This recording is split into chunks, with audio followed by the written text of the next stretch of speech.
My name is Anna Byrne. I am a licensed clinical social worker. Bliss Goss with Mount Joy Borough Police Department.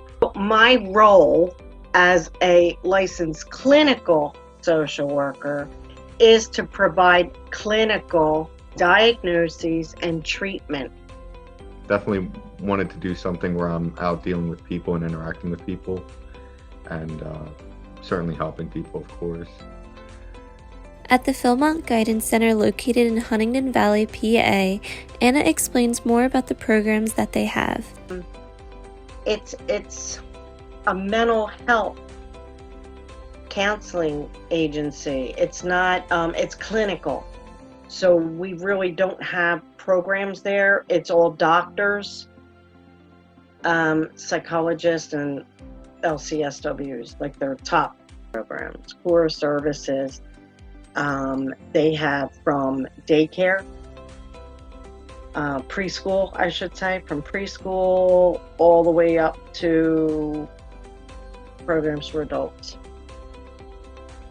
Have I heard about the discussion with social workers working directly with law enforcement?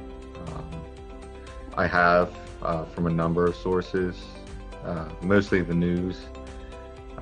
There hasn't been any direct discussion of that where I work, but certainly in the news it comes up through all the law enforcement channels. I heard it on the news, but I have not heard it in the industry as much. I've seen some things come through NASW. We as law enforcement understand the risk of responding to these calls, and we don't want anybody to get hurt. We don't want the patient to get hurt. We don't want ourselves to get hurt or the general public to get hurt. So to have a social worker respond would be great. They are obviously the professionals in dealing with those situations, but it would have to be almost similar to when we respond to those calls already and have medical personnel wait until we have the scene safe for everybody to come in and we handle it from there.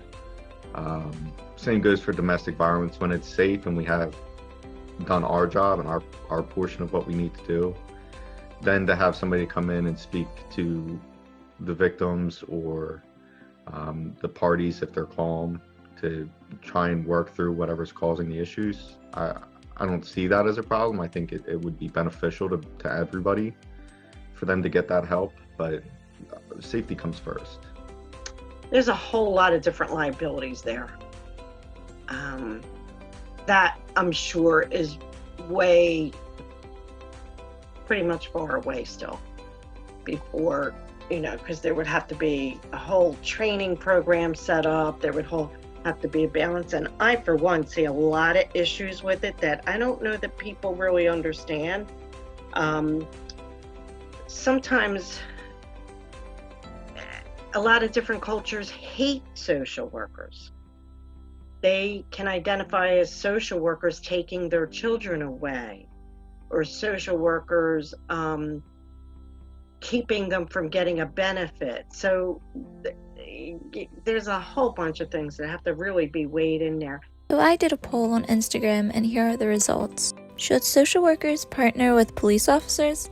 76% of people said yes, and 24% said no. I wanted to get an idea to see who knew about social workers already helping out at police stations. 69% of people believe that by defunding the police, the crime rate will increase.